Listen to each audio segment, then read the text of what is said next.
Hello everyone. आज हम start कर रहे हैं कंपनी अकाउंट्स का चैप्टर इशू ऑफ शेयर्स। ये चैप्टर बोर्ड एग्जामिनेशन के पॉइंट ऑफ व्यू भी बहुत इम्पॉर्टेंट चैप्टर है, बिकॉज इसमें से एक लॉन्ग क्वेश्चन 8 मार्क्स का तो आता ही आता है, प्लस कुछ 1 मार्क्स के क्वेश्चन और 3 या 4 मार्क्स के क्वेश्चन भी इसमें से पूछे जाते हैं। तो बहुत इम्पॉर्टेंट चैप्टर है बेटा। यहाँ हम इसके न्यूमेरिकल पोर्शन को पहले डिस्कस कर रहे हैं, इसलिए स्टार्टिंग में इंट्रोडक्टरी थ्योरी तो आपको दी गई है, लेकिन डिटेल थ्योरी के लिए आपको इसका सेपरेट जो थ्योरी वाला वीडियो है उसको देखना होगा।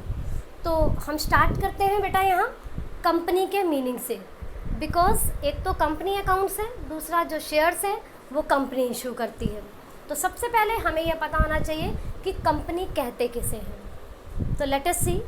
A company is an artificial person created by law having separate entity with a perpetual succession and a common seal. Means कि कंपनी एक आर्टिफिशियल पर्सन है। आर्टिफिशियल पर्सन का मतलब कि ये नेचुरल पर्सन नहीं है हमारी और आपकी तरह, लेकिन जो हमारा लॉ है उसने इसे पर्सन मान लिया है। इसलिए कंपनी अपने नाम से बैंक में अकाउंट ओपन कर सकती है, सेल कर सकती है, परचेज कर सकती है एसेट्स को, ठीक है। दूसरा क्रिएटेड बाय लॉ, आपको बता दिया कि लॉ इससे जो है ये क्रिएट होती है, इसका जो बर्थ होता है वो लॉ के द्वारा होता है। जब हम रजिस्ट्रेशन करवा लेते हैं तो रजिस्ट्रेशन होता है कंपनी एक्ट 2013 के अंडर। जो कंपनीज पहले से हैं तो उनके लिए पहले से जो कंपनी एक्ट थे उनके अंडर में रजिस्ट्रेशन हुआ है, और एट प्रेजेंट जो हमारा कंपनी एक्ट है वो 2013 है। Having separate entity, separate entity का मतलब जब एक कंपनी का रजिस्ट्रेशन हो जाता है तो इसकी एंटिटी सेपरेट हो जाती है। मींस मेंबर से इसका जो एंटिटी है वो अलग हो जाती है। इसका मतलब ये होता है कि मेंबर्स की एसेट्स और लायबिलिटीज़ कंपनी की एसेट्स और लायबिलिटीज़ नहीं होती, और कंपनी की एसेट्स और लायबिलिटीज़ मेंबर्स की एसेट्स और लायबिलिटीज़ नहीं होती। एक ये सेपरेट एंटिटी की तरह ट्रीट की जाती है। विथ अ परपेचुअल सक्सेशन, इसका मतलब होता है इसका अस्तित्व स्थायी होता है। स्थायी अस्तित्व का मतलब मेंबर्स चाहे आए चाहे जाएं, कंपनी की एग्जिस्टेंस पर इसका कोई फ़र्क नहीं पड़ता। इसलिए कहते भी हैं मेंबर्स में कम, मेंबर्स में go, but company goes for ever. And a common seal, common seal का मतलब स्टैम्प, कंपनी की एक स्टैम्प होती है। हर इम्पॉर्टेंट डॉक्यूमेंट पर कंपनी की स्टैम्प लगी होनी कंपलसरी है, अदरवाइज उस डॉक्यूमेंट को वैलिड माना ही नहीं जाता। तो ये तो हुआ स्टूडेंट्स कंपनी का मीनिंग। अब हम बात करते हैं कि शेयर क्या होता है। इनफैक्ट कंपनी की जो टोटल कैपिटल होती है वो छोटे छोटे पार्ट्स में, छोटे छोटे डिनोमिनेशंस में डिवाइडेड होती है, जैसे 10 रुपीज़, 20 रुपीज़, 50 रुपीज़ या 100 रुपीज़। इसकी हर यूनिट को शेयर कहते हैं। जो कंपनी शेयर्स इशू करती है वो 2 तरह के होते हैं। तो टाइप्स ऑफ शेयर्स में हमने लिखा equity shares and preference shares. Preference shares का मतलब होता है वो शेयर्स जिन्हें 2 प्रेफरेंशियल राइट्स मिले हुए हैं। एक तो इक्विटी से पहले इन्हें डिविडेंड मिलता है, दूसरा जब कंपनी वाइंड अप होती है, मीन्स जब कंपनी का समापन होता है, तो उस समय प्रेफरेंस शेयर्स को जो कैपिटल की रिफंडिंग है वो इक्विटी से पहले मिल जाती है। तो ये टाइप्स ऑफ इक्विटी शेयर्स में हमने प्रेफरेंस शेयर की बात करी। तो जो इक्विटी शेयर्स हैं वो कौन से हो गए, जो प्रेफरेंस शेयर्स नहीं है वो इक्विटी शेयर्स हो गए। मींस इक्विटी शेयर्स को कोई प्रेफरेंशियल राइट्स नहीं मिले हुए। इसके बाद बेटा हम बात करते हैं शेयर कैपिटल की। The amount that a company can raise by issue of share is called share capital. Company जो अमाउंट शेयर को इशू करके रेज कर सकते हैं उसी को शेयर कैपिटल कहते हैं। अगर सिंगल प्रोप्राइटरशिप होती है तो एक सिंगल पर्सन के द्वारा बिजनेस में अमाउंट इन्वेस्ट किया जाता है। पार्टनरशिप में पार्टनर्स मिलकर के अमाउंट इन्वेस्ट करते हैं, जबकि कंपनी में शेयर्स के द्वारा अमाउंट इन्वेस्ट किया जाता है शेयर होल्डर्स के द्वारा। तो इसी को हम शेयर कैपिटल कहते हैं। इसके बाद काइंड्स ऑफ शेयर कैपिटल या क्लासिफिकेशन ऑफ शेयर कैपिटल है। इनफैक्ट जो कंपनीज की बैलेंस शीट बनती है वो कंपनी एक्ट 2013 के शेड्यूल 3 पार्ट 1 के अकॉर्डिंगली बनती है, जिसमें वर्टिकल फॉर्म होता है और इक्विटी एंड लायबिलिटी साइड में शेयर होल्डर फंड में शेयर कैपिटल को प्रेजेंट किया जाता है। ये face of the balance sheet पे लिखा जाता है। इसके बाद जब ये बैलेंस शीट कंप्लीट हो जाती है तो नोट्स टू अकाउंट्स बनते हैं। नोट्स टू अकाउंट्स में क्लासिफिकेशन देनी होती है कि कितने शेयर्स ऑथराइज्ड हैं, कितने इशूड हैं, इस तरीके से नोट्स टू अकाउंट्स बनते हैं। तो उसमें ये काइंड्स ऑफ शेयर कैपिटल में क्या क्या कंपनी को शो करना होता है। Number 1 authorise share capital, 2 issued share capital, 3 subscribe share capital, और एक होती है बेटा आपकी reserve capital. Authorise share capital क्या होती है? जो कंपनी की मेमोरेंडम ऑफ एसोसिएशन में कैपिटल लिखी हुई है वो ऑथराइज शेयर कैपिटल। इससे ज़्यादा के शेयर्स कंपनी कभी भी अपने लाइफ टाइम में इशू नहीं कर सकती, और क्योंकि इसी कैपिटल के साथ कंपनी का रजिस्ट्रेशन होता है इसलिए इसे रजिस्टर्ड कैपिटल भी कहते हैं। इसका एक और नाम है नॉमिनल कैपिटल। ठीक है, इसके बाद सेकंड है इशूड शेयर कैपिटल। अब ऐसा ज़रूरी नहीं है कि जितने के लिए कंपनी को अथॉरिटी मिल गई कंपनी वो सारे शेयर्स एक ही टाइम पे इशू कर ले।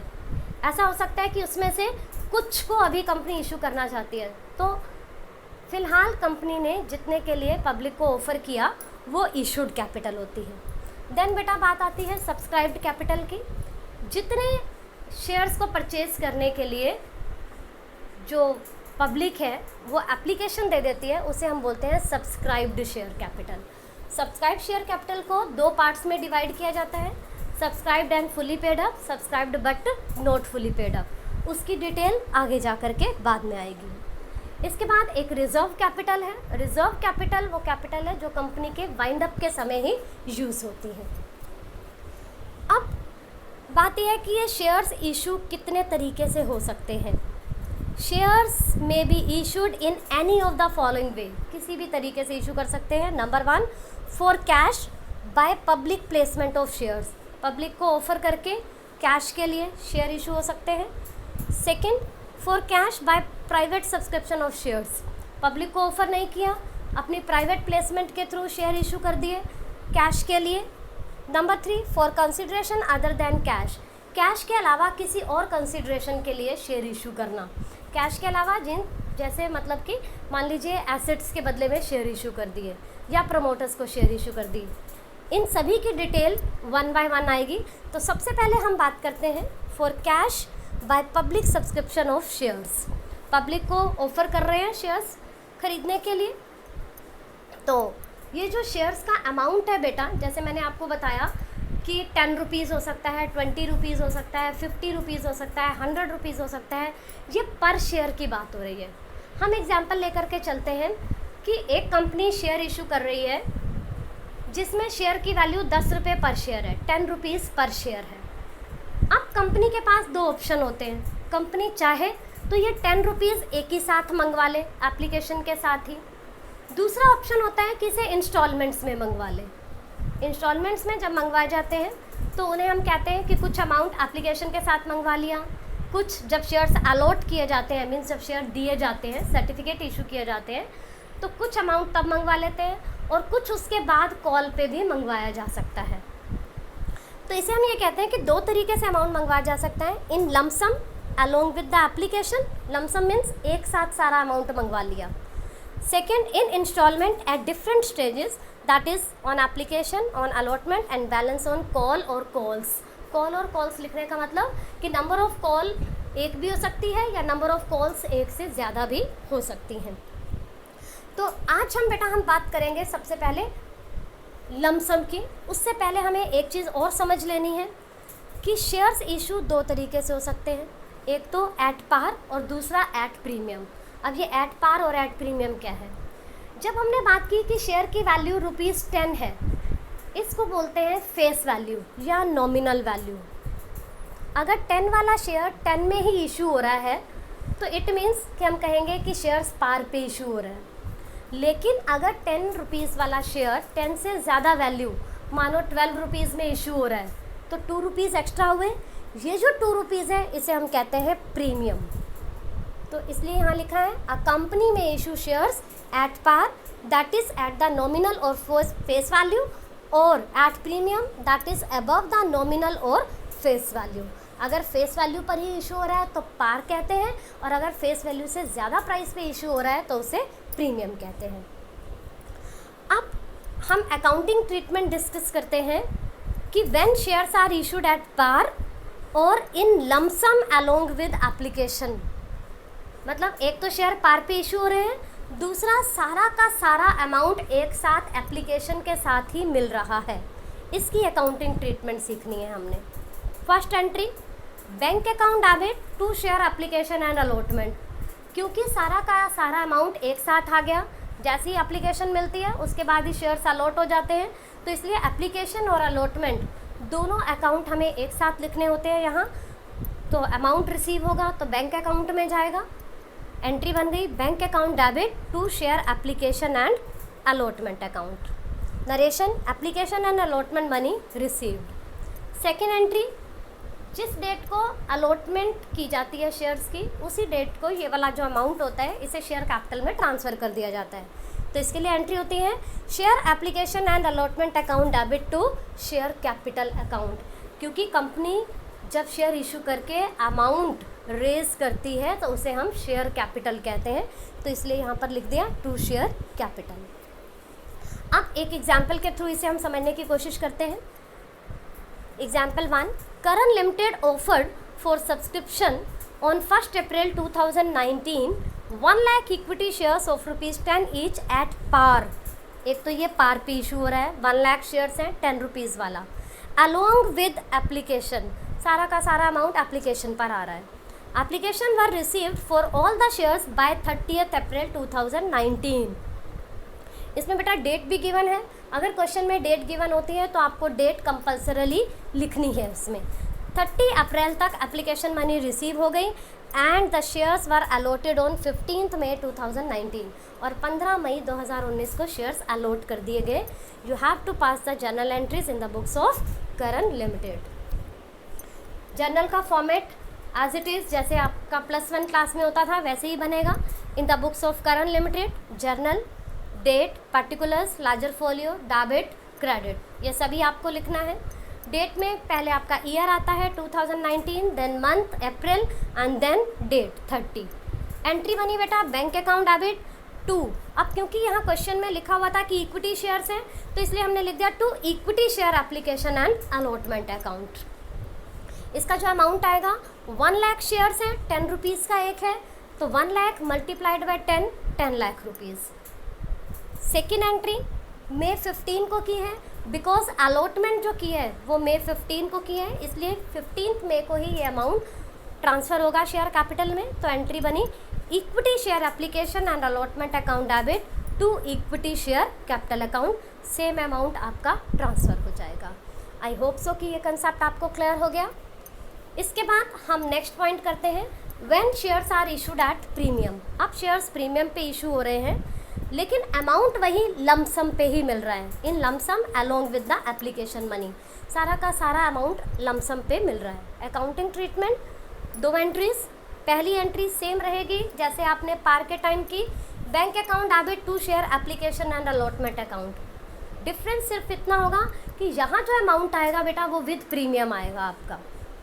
सेकेंड एंट्री, अब क्योंकि प्रीमियम भी है तो आपको क्या करना है कि जो फेस वैल्यू वाला अमाउंट है वो शेयर कैपिटल में ट्रांसफ़र करना है, और जो प्रीमियम वाला अमाउंट है उसे आपने एक अलग से अकाउंट बनाना है जिसे हम कहते हैं सिक्योरिटीज़ प्रीमियम रिजर्व अकाउंट, उसे सिक्योरिटीज़ प्रीमियम रिजर्व अकाउंट में ट्रांसफ़र करना है।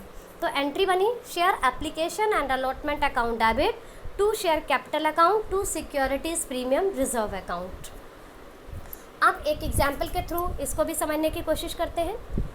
Megha Limited invited applications for issuing 20,000 equity shares of ₹100 each, means face value 100 है, at a premium of ₹20 per share, 20 रुपये प्रीमियम पे इशू हो रहा है। 100 का शेयर 20 रुपीज़ प्रीमियम पर और 20,000 इक्विटी शेयर्स है। The whole amount was payable on application, सारा का सारा अमाउंट एप्लीकेशन के समय पेएबल था। Issue was fully subscribed, fully subscribe का मतलब जितने शेयर्स के लिए ऑफर किया वो सारा का सारा अमाउंट रिसीव हो गया, सभी के सभी शेयर्स के लिए पब्लिक ने अमाउंट दे दिया, अप्लाई कर दिया। तो आपने एंट्रीज करनी है, इसे कहते हैं फुल सब्सक्रिप्शन। सेम बेटा फॉर्मेट बनेगा in the books of Megha limited, journal, date, particulars, ledger folio, debit, credit. First entry bank account debit to equity share application and allotment account. Amount ध्यान से देखिए, 20,000 शेयर थे, 100 का एक शेयर था, 20 premium था, 100 में 20 ऐड किया तो 120, तो 20,000 मल्टीप्लाइड बाय 120 के हिसाब से यहाँ पर अमाउंट कैलकुलेट करके आपने लिखना है 24 lakh rupees. Second entry, equity share application and allotment account debit to equity share capital account to securities premium reserve account. 24 lakh rupees थे, जिसमें से आपको कहा कि शेयर कैपिटल में फेस वैल्यू के हिसाब से और सिक्योरिटीज़ प्रीमियम रिजर्व में प्रीमियम वाला अमाउंट ट्रांसफ़र होगा। 20,000 शेयर्स थे, 100 रुपीज़ फेस वैल्यू, तो 20,000 into 100 20 lakh rupees equity share capital में ट्रांसफ़र होंगे और सिक्योरिटीज़ प्रीमियम रिजर्व में 20,000 multiplied by 20 4 lakh rupees transfer होंगे। आई होप सो कि ये सभी पॉइंट्स आपको क्लियर हो गए होंगे। Thank you and have a nice day.